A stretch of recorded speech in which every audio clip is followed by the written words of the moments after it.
Hola, bienvenidos a esta clase teórica.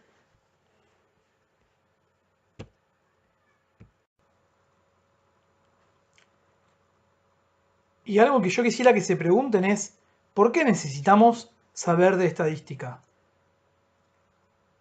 ¿Para qué sirve la estadística en medicina? Y la respuesta un poco tiene que ver con lo que vemos acá, que es la necesidad de tener una actitud crítica, basada en el conocimiento científico, y poder respaldar ya sea la generación de conocimiento como la interpretación que hacemos del mismo con una base sólida. De alguna manera ustedes, como médicos o médicas, pueden llegar a ser productores de conocimiento científico o tener que practicar la medicina basada en la evidencia. Para esto vamos a ver un ejemplo. Este concepto, el hecho de que la presión arterial elevada aumenta la mortalidad en la población general, es considerado una verdad médica.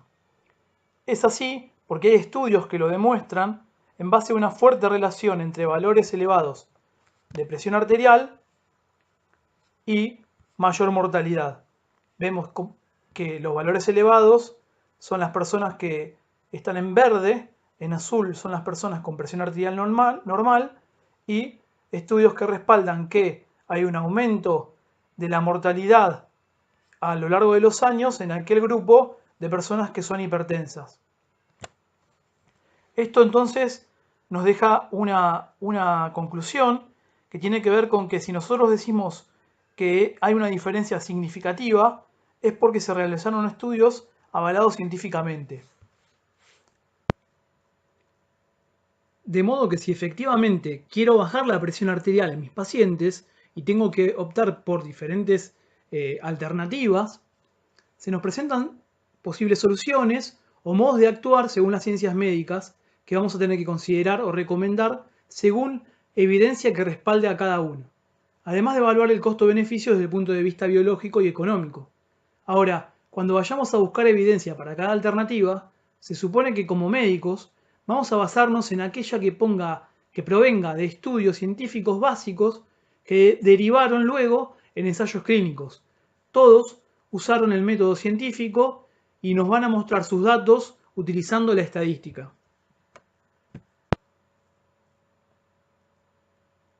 Entonces, ¿qué es la estadística?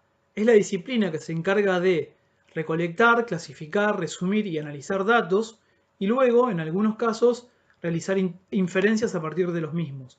En realidad digo en algunos casos porque podemos encontrar una rama que consideramos como estadística descriptiva, la cual presenta, organiza, resume datos utilizando métodos numéricos y gráficos, y la estadística inferencial, que permite generalizar los datos de una muestra a una población más grande y sacar conclusiones. Podemos ver acá algunas definiciones que resultan útiles para comprender lo que es el lenguaje de la bioestadística. En bioestadística consideramos individuos a las personas, animales, plantas, células, o sea, el objeto de estudio individualizado que contiene cierta información a estudiar. Consideramos población al conjunto de individuos o elementos que cumplen ciertas propiedades comunes. Y de esta población podemos llegar a estudiar subconjuntos representativos de la misma, que es lo que llamamos como muestra. Entonces acá podemos ver en este esquema cómo a partir de una determinada población podemos extraer una muestra que es muy importante que resulte representativa. Lo importante en lo que es la muestra es el tamaño y el sistema de muestreo, para evitar lo que se conoce como sesgo o error sistemático en la toma de muestra. Por ejemplo, supongamos que yo quiero representar la incidencia de una patología que tiene que ver con el nivel de vida. Entonces, quiero tomar una muestra de la población argentina y para eso debería considerar determinados factores que eviten el sesgo. Una situación sería que no puedo tomar como elementos a estudiar a personas que vivan todas en una misma región, porque las condiciones socioeconómicas de esa región podrían no ser representativas de lo que es la población general, que yo ya la definí de antemano al decir que iba a estudiar a toda la población argentina. este es otro concepto importante, dado que cuando hablamos de universo o población, no hablamos de toda la gente, todas las células, todos los animales del mundo, sino definimos a la población. Por ejemplo, yo voy a estudiar cómo determinado fármaco se comporta en pacientes diabéticos obesos. Entonces, definí, al plantear mi hipótesis, al decir que este fármaco podría llegar a ser beneficioso para tratar a pacientes diabéticos que además tienen obesidad, definí como población de estudio a todos los diabéticos que además son obesos. Entonces, de ese universo, yo voy a intentar recolectar una muestra representativa. Voy a tomar personas que cumplan con esas características y que sean varones, mujeres de distintas edades, todos diabéticos obesos, y voy a estudiar un grupo control y un grupo tratado con el fármaco. De esta manera es más o menos la forma en que se toma una muestra representativa, que es importante que yo mande al grupo control y al grupo tratado a las personas de una manera que sea tomada al azar también. Y la otra cuestión relacionada al tamaño, a la muestra, tiene que ver con el número de individuos que la componen. Porque cuanto mayor sea el tamaño de la misma, más posibilidad tengo de que sea representativa de la población. Entonces, ¿por qué usamos solo una muestra de la población? Porque obviamente ahorra tiempo y dinero y permite un mejor control de la variable a estudiar, porque podemos evaluar, seguir a los individuos que estamos estudiando. ¿De qué depende el tamaño necesario de la muestra? Esto no siempre se plantea de antemano, pero lo mejor es hacerlo y depende de la frecuencia posible con la que se presenta el fenómeno o característica a estudiar. Por otro lado, depende de la variabilidad o heterogeneidad del universo en cuanto a lo que se desea estudiar.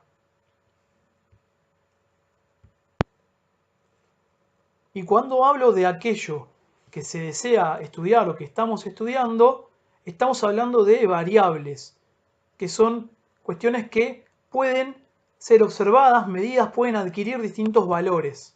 ¿Está bien? Entonces vamos a encontrar variables dependientes e independientes. Por ejemplo, yo puedo afirmar, ser más alto condiciona que tienda a pesar más. ¿Está bien? O sea, si pongo en fila a los jugadores de un equipo de fútbol, digo, bueno, aquellos más altos van a tender a ser también más pesados. Ahí tengo dos variables, tengo la altura y el peso. Y esto lo digo porque para poner un ejemplo en donde pueda discriminar entre la variable independiente y dependiente. ¿Está bien? En el caso de lo que es la altura, en esta relación que estoy queriendo plantear, es la variable independiente. O sea, es imposible que ser más pesado me haga más alto. Pero sí es posible que, y es lo que voy a evaluar, ser más o menos alto incida sobre el peso total que voy a tener. En cuanto a los tipos de variables, tenemos variables cualitativas y cuantitativas o numéricas. Dentro de lo que son las variables cualitativas, que son aquellas en las cuales sus valores no se pueden asociar naturalmente a un número, o sea, no podemos tampoco hacer operaciones matemáticas con esos valores, tenemos variables nominales y ordinales. Por ejemplo, en lo que serían nominales, en la cual no se puede ordenar sus valores, supongamos sexo femenino, masculino, religión, nacionalidad, no hay una categorización posible en forma ordenada, o sea, este va primero, este va luego. En cambio, sí hay posibilidad de estudiar variables cualitativas que se puedan ordenar, o sea, que sean ordinales. Por ejemplo, tengo que evaluar la situación con respecto al servicio de una empresa y estudio como variable el grado de satisfacción de los clientes. Entonces, tengo un grado bajo, un grado medio y un grado alto. O la intensidad de dolor de un paciente. ¿Está bien? Por otro lado, en cuanto a lo que son variables cuantitativas, sí se pueden hacer operaciones algebraicas con ellos, con los valores, y las tenemos discretas o continuas. Las discretas, como el número de cigarrillos que fuma una persona por día, adquiere valores enteros. Y por otro lado, las continuas tienen infinitos valores intermedios.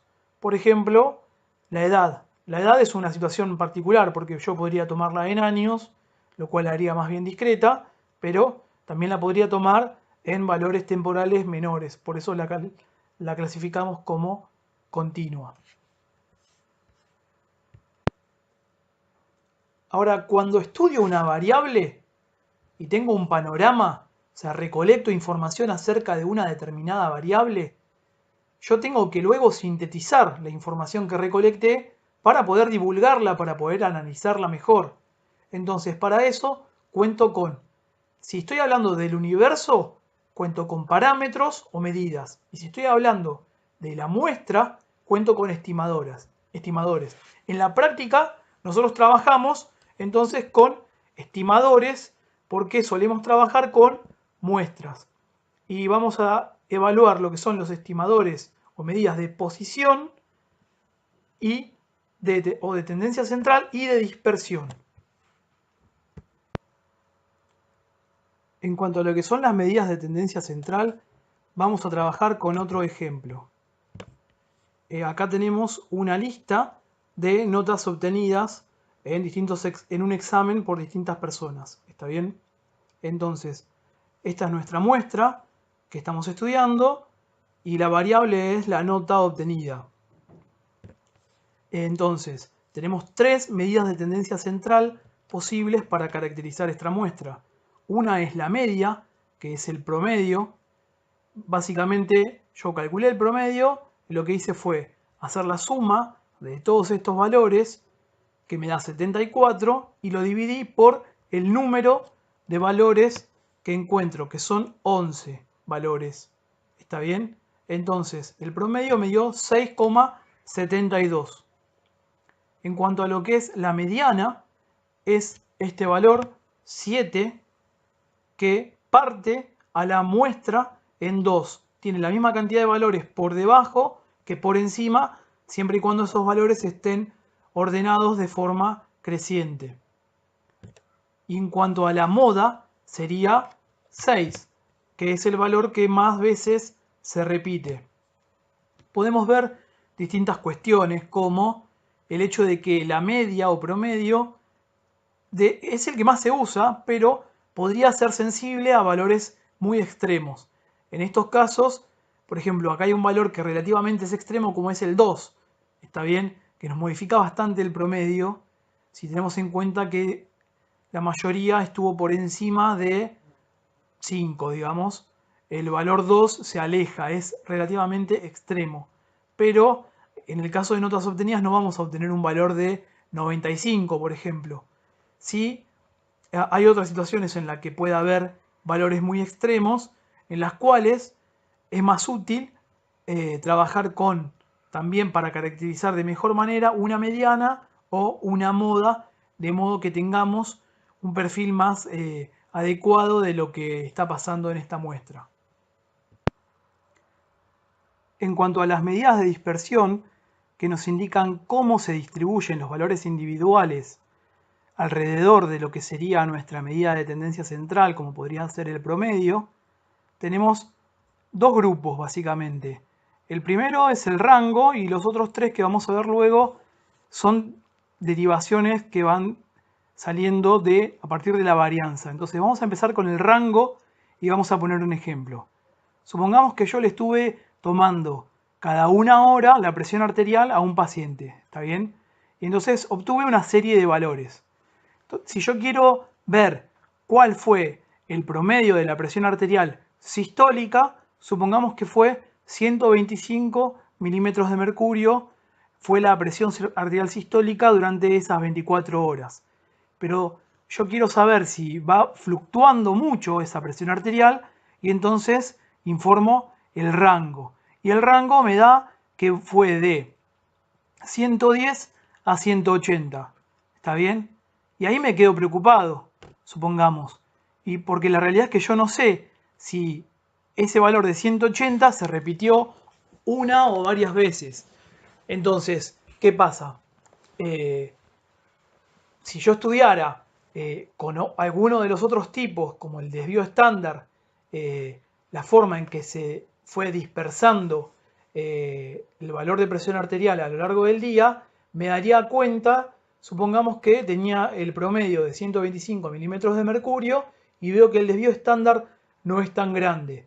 De esa manera me doy cuenta de que si es que en algún momento hubo un valor muy extremo, ocurrió una sola vez, porque el desvío estándar, que proviene de la varianza, es algo así como el promedio de las diferencias de cada valor individual con respecto a la media. ¿Está bien? Les doy otro ejemplo como para ver si queda un poco más claro, porque de última la diferencia entre varianza, desvío estándar y error estándar no va más allá de lo que tienen anotado acá. Supongamos que yo quiero evaluar, vuelvo a lo de las notas en los exámenes.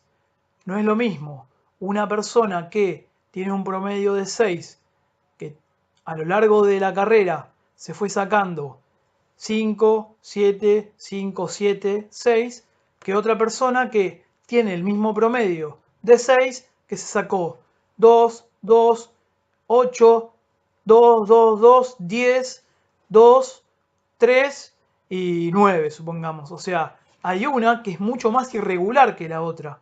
Y si yo solo estudiara el promedio sería 6 en ambos casos.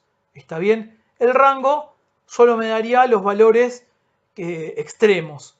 En este caso también los diferenciaría, pero con que la primera persona se hubiera sacado una sola vez 2, ya me ampliaba mucho la dispersión aparente. En cambio, si yo hago un promedio de cuánto se desvió cada valor, por ejemplo, el promedio 6, el valor 5 se desvía en un punto, el valor 7 se desvía en un punto, y así. O sea, básicamente el desvío que tengo es chico. En cambio, en el segundo caso, mi media vuelve a ser 6, pero si ya me voy al valor 2, estoy en una diferencia de 4 puntos. Con respecto al 10 tengo otros 4 puntos. Con respecto al 8 tengo 2 puntos. Entonces promedio todas esas diferencias que fui teniendo y ahí obtengo el desvío estándar. No es nada más que eso. Entonces, siguiendo con lo que es la presentación ordenada de nuestros datos para caracterizar a la muestra, tenemos dos alternativas, lo que serían las tablas de frecuencias y las representaciones gráficas. Son dos formas diferentes de exponer en forma ordenada la información recogida en nuestra muestra.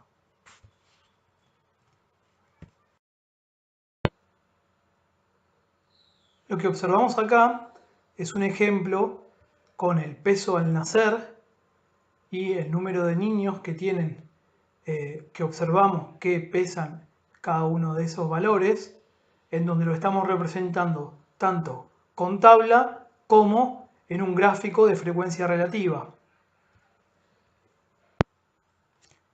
Para entender mejor este tipo de gráficos, les traigo un ejemplo.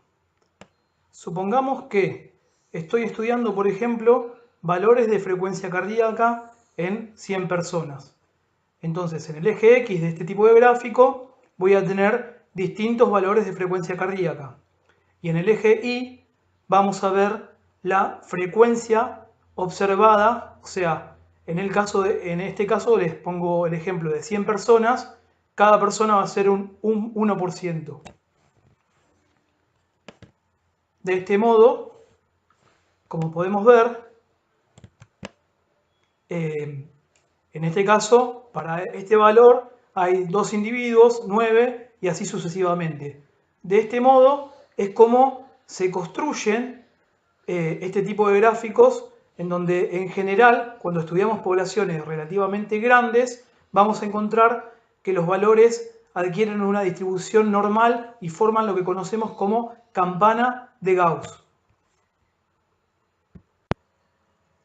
La distribución normal tiene algunas particularidades, principalmente a nivel de lo que es la región media de esta distribución, encontramos lo que sería el parámetro de posición. O sea, en este caso, cuando la distribución es normal, la media, la mediana y la moda coinciden en un mismo valor. Por otro lado, los desvíos estándar nos dan la forma final. Digamos, acá está la posición. La curva tiene su pico en este lugar, pero podría ser o más ancha o más fina según los valores se distribuyan más cerca o más lejos de la media, la mediana y la moda. ¿Está bien? Y entonces, cuando nosotros vemos el ancho, eso lo que nos refleja es la magnitud del desvío estándar. Por otro lado, es característico en este tipo de distribución que cuando nos movemos un desvío estándar a los lados de la media, abarcamos a un 68% de los elementos estudiados. Si abarcamos la media con dos desvíos estándar para abajo y para arriba, abarcamos el 95% de los individuos estudiados. Y si nos movemos tres desvíos estándar, vamos a estar abarcando al 99% de los individuos estudiados. O sea que si yo tengo una media de, supongamos, 90 y el desvío estándar fuera 10, podría predecir que entre 80 y 100 voy a encontrar al 68% de la población.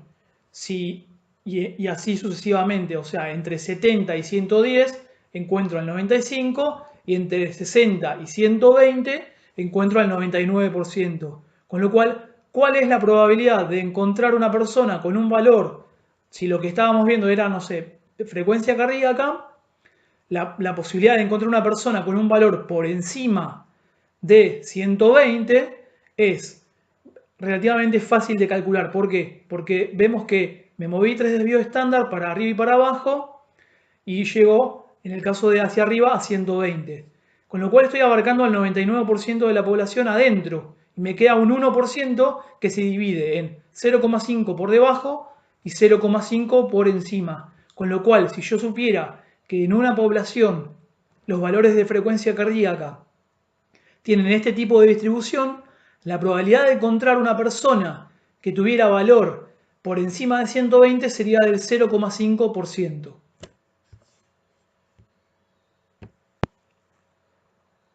Ahora volvamos nuevamente al ejemplo inicial sobre posibles alternativas para bajar la presión arterial en dos grupos de personas.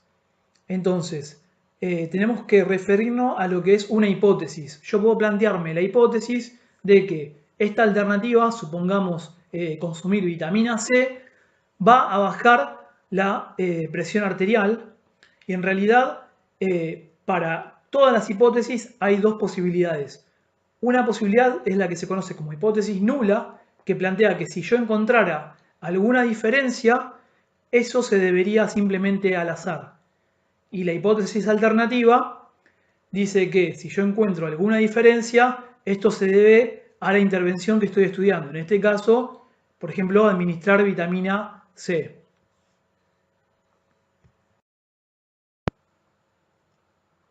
A partir de ahí se abren distintas posibilidades.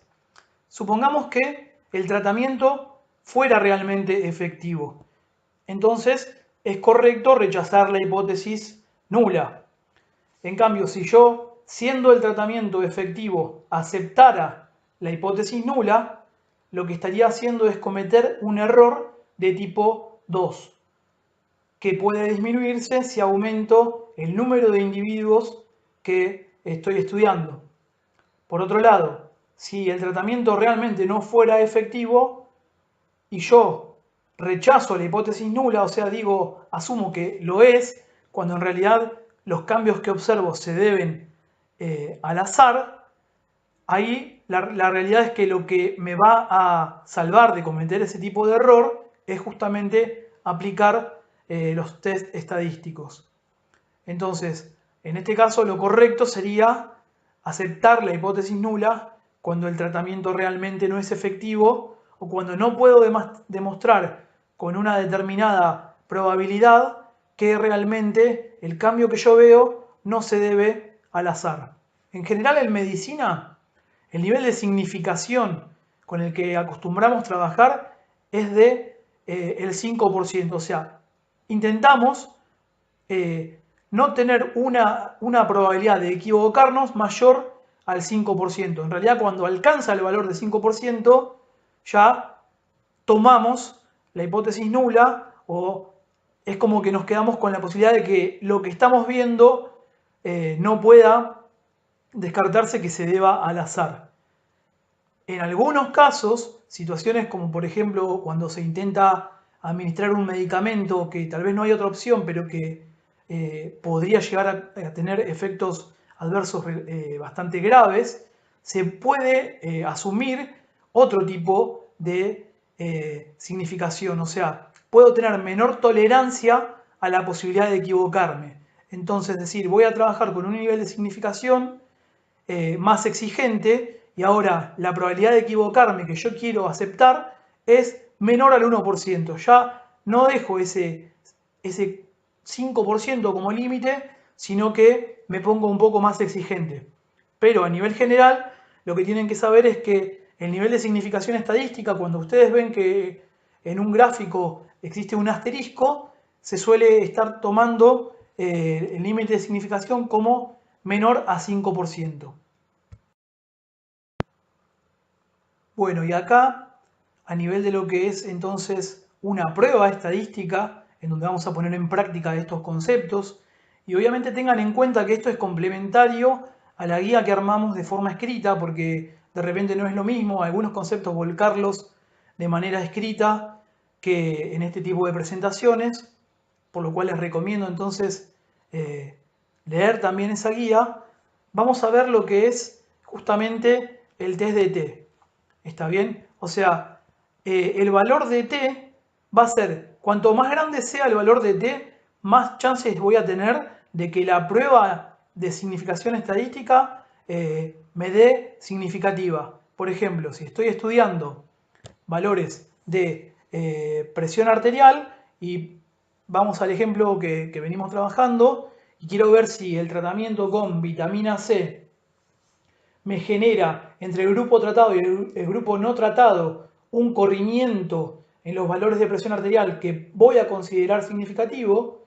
Entonces, el valor de T, cuanto más grande sea, más chances tengo de que el tratamiento sea estadísticamente significativo. Y acá yo en realidad quiero ir a una situación práctica.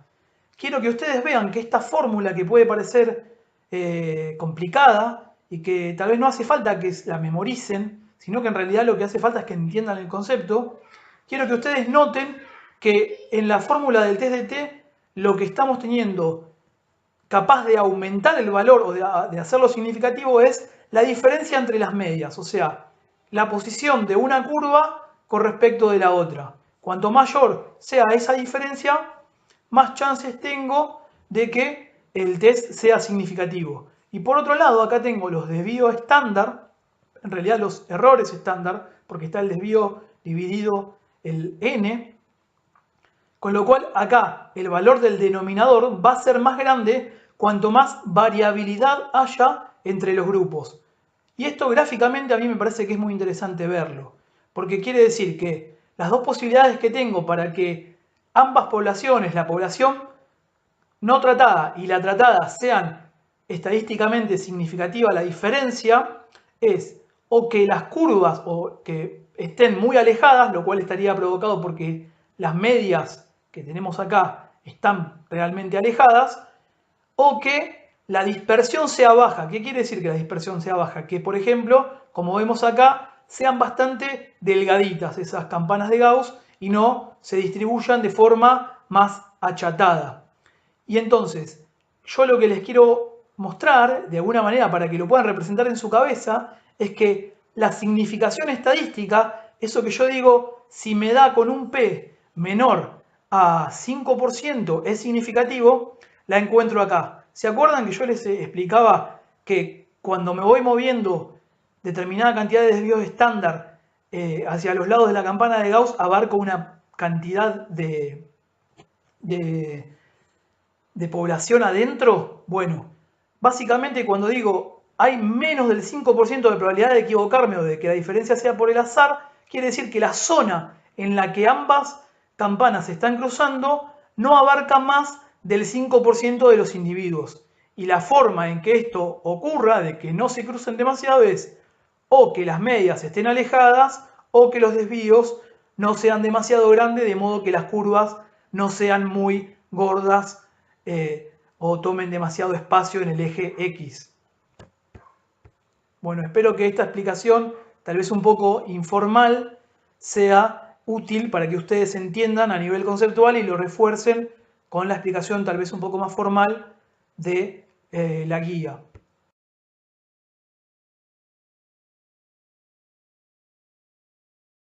Otra de las pruebas que vamos a estudiar es la prueba de chi cuadrado, la cual se utiliza para evaluar variables cualitativas. Estas pueden ser de tipo ordinal, como por ejemplo las calificaciones de un examen, muy bueno, bueno, regular, excelente, o también pueden ser de tipo nominal, como por ejemplo el género, ya sea varón, mujer o no binario, y también padecer una enfermedad, por ejemplo padecer EPOC o no padecer EPOC. Esto es distinto a, si recuerdan, la prueba T-Student, donde la aplicábamos para variables cuantitativas. Bien, la prueba de chi cuadrado la vamos a utilizar para distintas cosas. Uno de los usos es la prueba de bondad-ajuste, donde vamos a comparar frecuencias observadas con frecuencias esperadas o teóricas para determinada variable.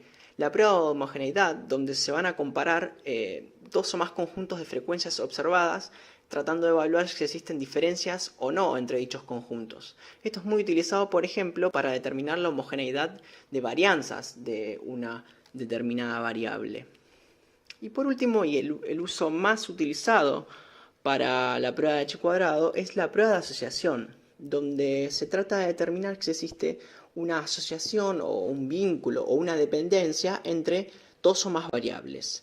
Por ejemplo, podría ser si existe una asociación entre padecer infarto agudo de miocardio y padecer diabetes mellitus. Es decir, si ambas variables están vinculadas entre sí, si padecer una aumenta el riesgo de padecer la otra, o si son independientes entre sí.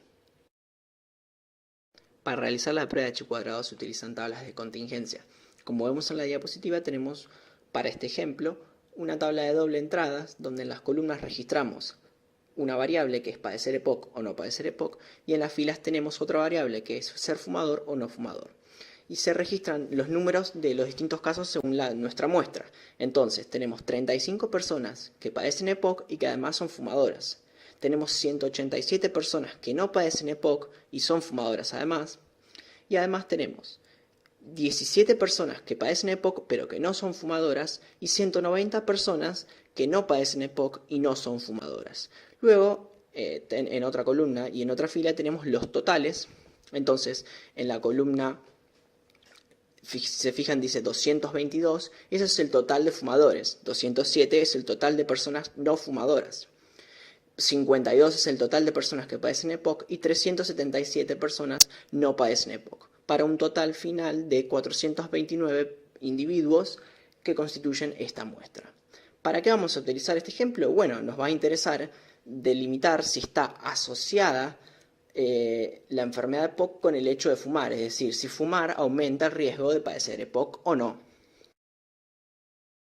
En esta diapositiva están resumidos los pasos a seguir para realizar la prueba de chi cuadrado. Muchos de ellos son comunes a otra prueba estadística como la prueba de T-Student que ya vimos, y otros son particulares para esta determinada prueba. Vamos a verlos en detalle en las siguientes filminas.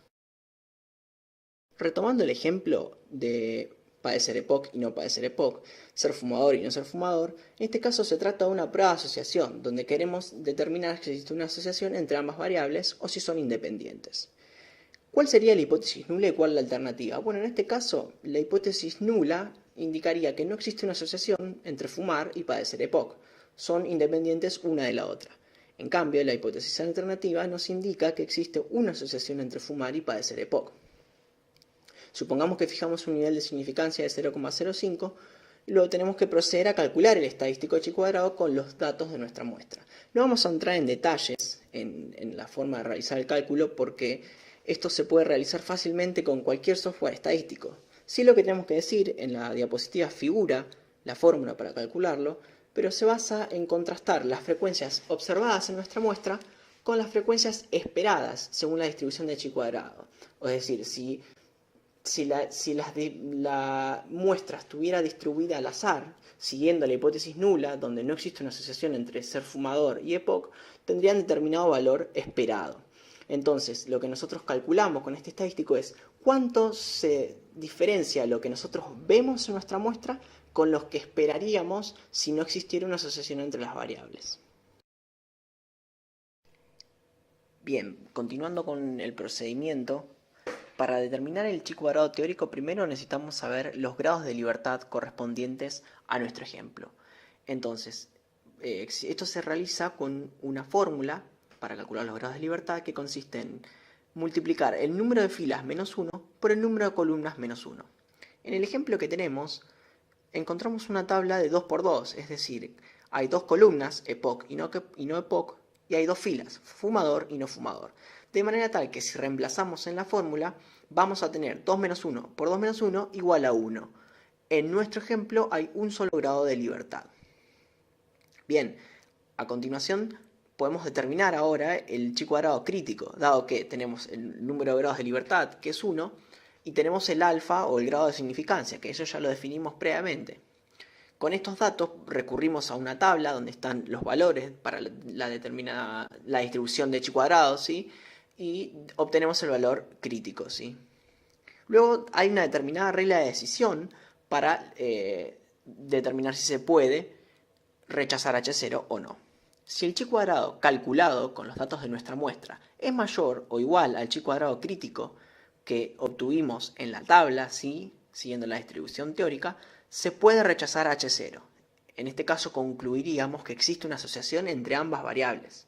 Por el contrario, si el chi cuadrado calculado es menor al chi cuadrado crítico, no podemos rechazar H0 y entonces no existiría una asociación entre las variables.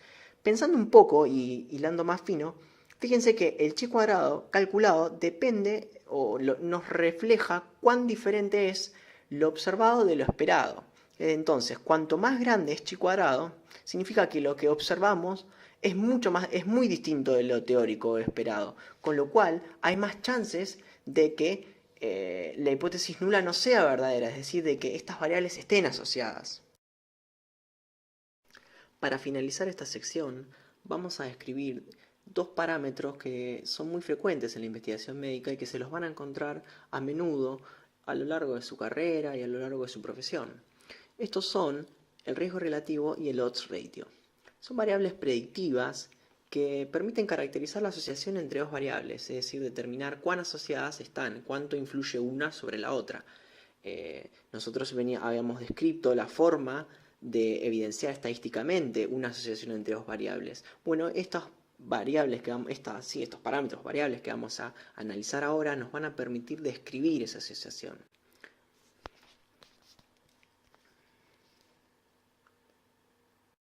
Por un lado tenemos el riesgo relativo, el cual se define como un cociente de proporciones. Por un lado el riesgo es una proporción, ¿sí? Es la proporción de individuos enfermos sobre el total de expuestos. En el caso del riesgo relativo lo que se hace es comparar ese riesgo entre dos grupos distintos. Si observamos el ejemplo en la tabla, podemos a primera vista darnos cuenta que es una tabla de doble entrada, como las que venimos analizando hasta el momento en la prueba de chi cuadrado. En las columnas tenemos padecimiento de infarto agudo de miocardio y no padecimiento de infarto agudo de miocardio, mientras que en las filas tenemos un grupo de personas diabéticas y un grupo de personas no diabéticas. ¿Cómo se calcula el riesgo de infarto agudo de miocardio en el grupo de los diabéticos? Bueno, se calcula como el número de personas que padecieron un infarto dividido el número total de diabéticos. Esto es 30 dividido 200. ¿Cómo se calcula el riesgo de padecer infarto agudo de miocardio en no diabéticos? Aquellos que sufrieron el infarto, que son 45, dividido el total de no diabéticos, que son 600. Ahora, ¿cómo se define el riesgo relativo? Se define en el cociente entre el riesgo de padecer infarto agudo de miocardio en los diabéticos dividido el riesgo de padecer infarto en los no diabéticos. Y como pueden ver en la diapositiva, esto nos da un valor de 2, que ya luego más adelante vamos a tratar de describir qué significa. Por otro lado tenemos el odds ratio, que si bien es bastante similar, tiene algunas diferencias con respecto al riesgo relativo. Odds en inglés significa posibilidad o chance, entonces acá vamos a estar hablando de un ratio o un cociente de posibilidades. ¿Cuál es? Bueno, la posibilidad de que ocurra un evento determinado dividido la posibilidad de que no ocurra, esto en un grupo de individuos, y lo vamos a dividir por la posibilidad de que ocurra ese evento sobre la posibilidad de que no ocurra en otro grupo de individuos. Retomando nuestro ejemplo, acá tenemos el caso del infarto en los diabéticos y los no diabéticos. ¿Cuál sería el odds de infarto agudo de miocardio en los diabéticos? Bueno, se calcularía como las personas que padecieron el infarto dividido las personas que no padecieron el infarto. En este caso sería 30 dividido 170. Recuerden que a diferencia del riesgo relativo, en ese caso era 30 dividido el total de casos. Acá ya vamos a encontrar una primera diferencia. ¿Cómo se calcula el odds de infarto agudo de miocardio en los no diabéticos? Bueno, entre la cantidad de casos de infarto agudo de miocardio entre los no diabéticos dividido la cantidad de no casos, o sea, de la gente que no padeció infarto agudo de miocardio entre ese grupo de no diabéticos. Esto es 45 dividido 555. Por último, para calcular el odds ratio, lo que se hace es dividir los dos valores de odds obtenidos previamente. Y esto nos da un total, como vemos en la filmina, de 2,17. Si bien es un valor bastante parecido al riesgo relativo, tiene cierta diferencia. Y esto vamos a ver que a medida que aumenta el número de la muestra, la diferencia puede expandirse un poco más o ser más significativa. Para valores pequeños suelen ser realmente muy parecidos a ambos.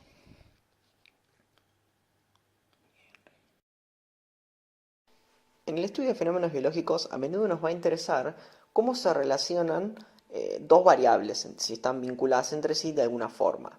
Supónganse el ejemplo más típico y sencillo de estatura y peso. Si ustedes intuitivamente podrían pensar, bueno, al aumentar la estatura, aumenta el peso. Eso es algo lógico.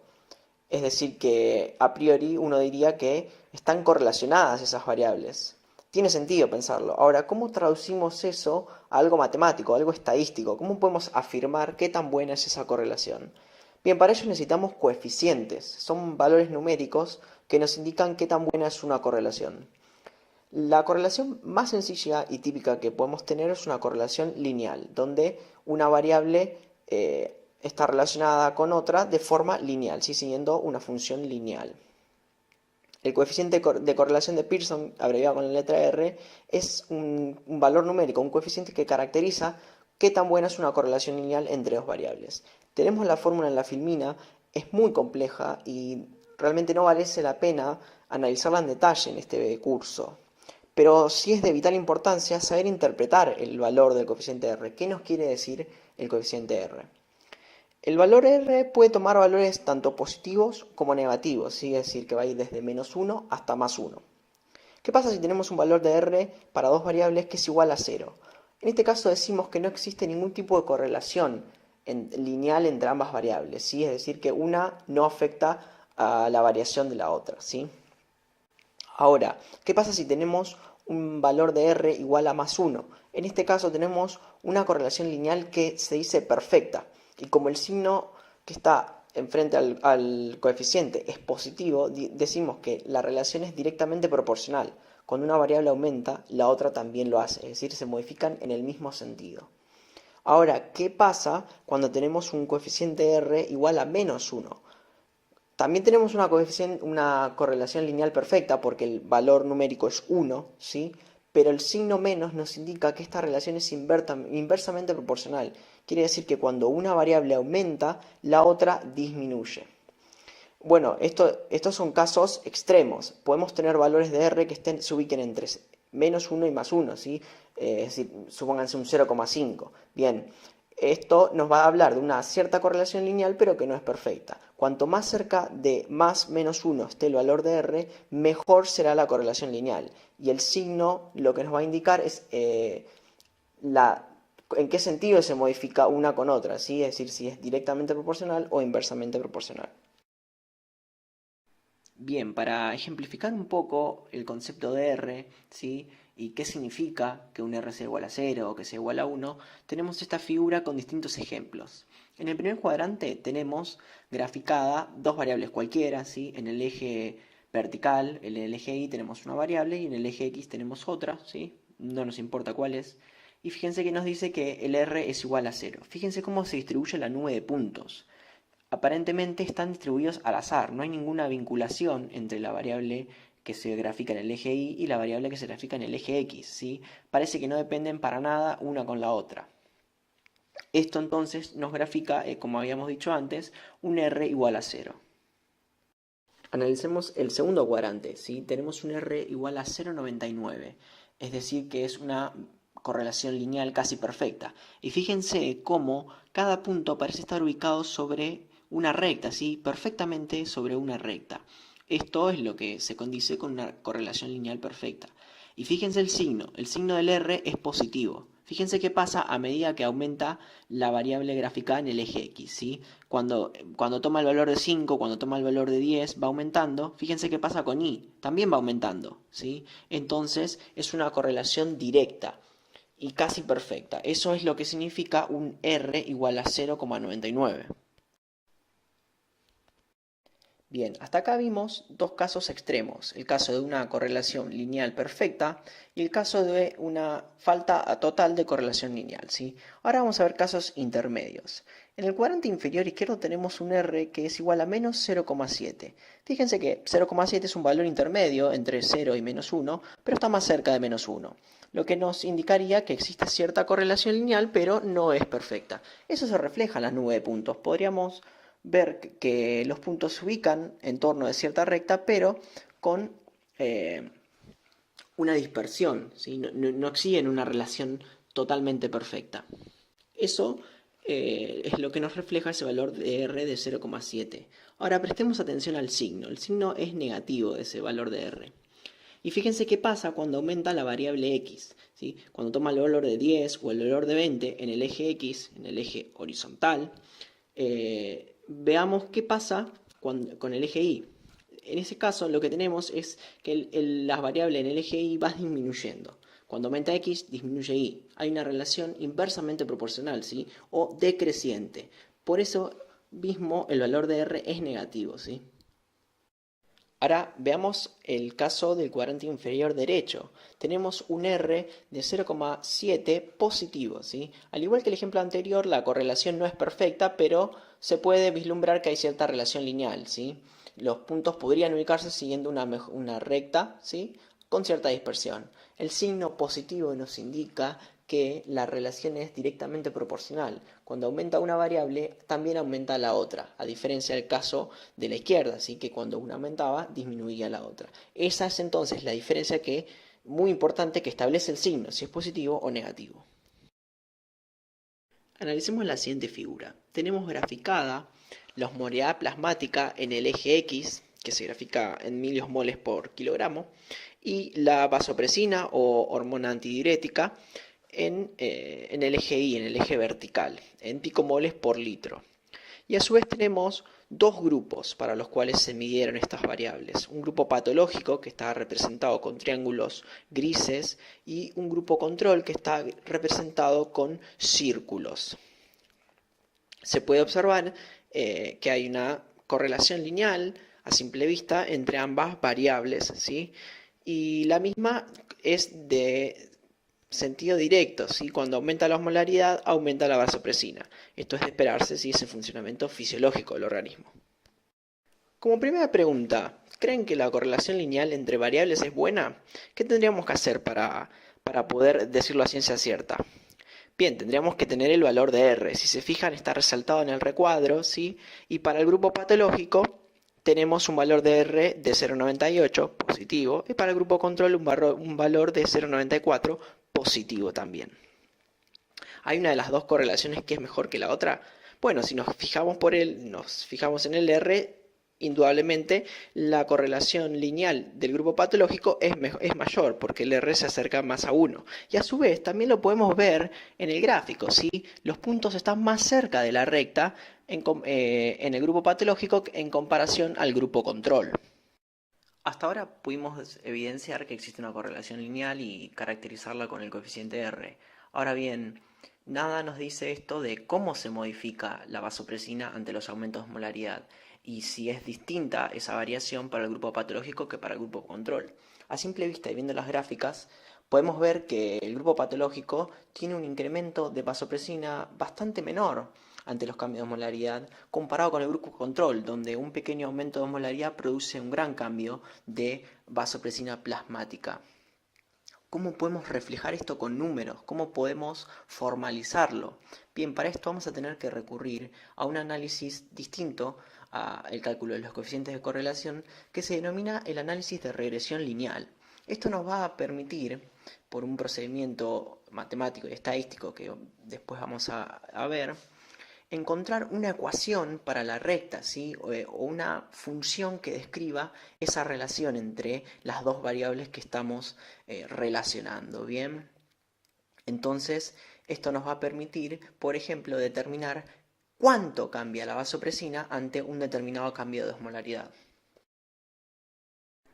Cuando nosotros hacemos un análisis de regresión, lo que estamos generando es un modelo que intenta explicar cómo varían los datos, cómo depende una variable de la otra, ¿sí? En el caso de la regresión lineal se plantea un modelo, ¿sí?, lineal, que los datos se modifican linealmente, bien, por ejemplo, si pensáramos en estatura y peso, que la variación de la estatura produce cambios lineales en el peso. Esto se representa con la ecuación que tenemos clásica de la recta, donde y es igual a por x más b, ¿sí? Y es la variable dependiente, a es la pendiente de la recta, ¿sí? O sea, cuán inclinada es la recta, x es la variable independiente, que se grafica en el eje horizontal, y b es la ordenada al origen, ¿sí?, la intersección con el eje y. Muy bien. Ahora, para generar este modelo lineal se aplica un análisis de regresión lineal y se sigue el método de cuadrados mínimos. Este método lo que trata de hacer es minimizar la diferencia entre los datos experimentales y los datos fictiados, ¿sí?, o los datos de nuestro modelo. Esto lo podemos ver reflejado, ¿sí?, en la figura. Tenemos los puntos experimentales en rojo y los puntos predichos por nuestro modelo lineal ubicados a lo largo de la recta azul. Fíjense que hay unas rectas verdes que conectan a los puntos experimentales con los puntos del modelo. Esa es básicamente la dispersión entre los datos experimentales y nuestro modelo. ¿Por qué? Porque la recta esta que está graficada ahí no es perfecta, ¿sí? No sería, por ejemplo, un r cuadrado igual a 1, sino que tendría cierta dispersión. Al aplicar un análisis de regresión lineal se trata de encontrar la mejor recta que pasa por esos puntos. Esto quiere decir que tenga la menor diferencia, ¿sí?, entre lo experimental con lo predicho. O lo que dicho con otras palabras, minimizar los cuadrados. ¿Por qué cuadrados? Porque estas diferencias se elevan al cuadrado, ¿sí?, para evitar los signos. Se trata de que esta dispersión sea mínima. ¿Cómo podemos caracterizar eso? Bueno, en particular con el coeficiente de Pearson que ya vimos, o también con el coeficiente de determinación R cuadrado, que es muy común de utilizar. Y la principal diferencia con el coeficiente de determinación es que el R cuadrado adopta valores positivos, ¿sí?, mayores a 0. Va entre 0 y 1, siendo un R cuadrado igual a 1 una correlación perfecta y un R cuadrado igual a 0 una correlación lineal nula. Como conclusión, lo que tenemos que tratar de entender es que cuanto menos se dispersen los puntos, ¿sí?, cuanto menos diferencia hay entre el valor experimental y el valor predicho por el modelo, menor va a ser esta dispersión y el R cuadrado se acercará más a 1, ¿sí? Bien, vamos a tener una mejor correlación lineal. El análisis de regresión lineal se puede realizar con cualquier software estadístico, incluyendo Excel, y no vamos a ver los detalles para su cálculo y su realización paso por paso, pero sí podemos destacar las cosas que son necesarias entender para interpretarlo. Como ya veníamos diciendo, vamos a obtener, tras un análisis de regresión lineal, la ecuación de la mejor recta que pasa por esos puntos, ¿sí? Vamos a obtener un valor dependiente, un valor de ordenada de origen y un valor de r cuadrado. Eso es lo que encontramos reflejado en rojo, ¿sí?, para el gráfico de distancia recorrida en metros en función del tiempo, ¿sí? Entonces, cada vez que hagamos un análisis de regresión lineal, vamos a obtener estos parámetros, ¿sí?, y es importante que sepamos interpretarlos.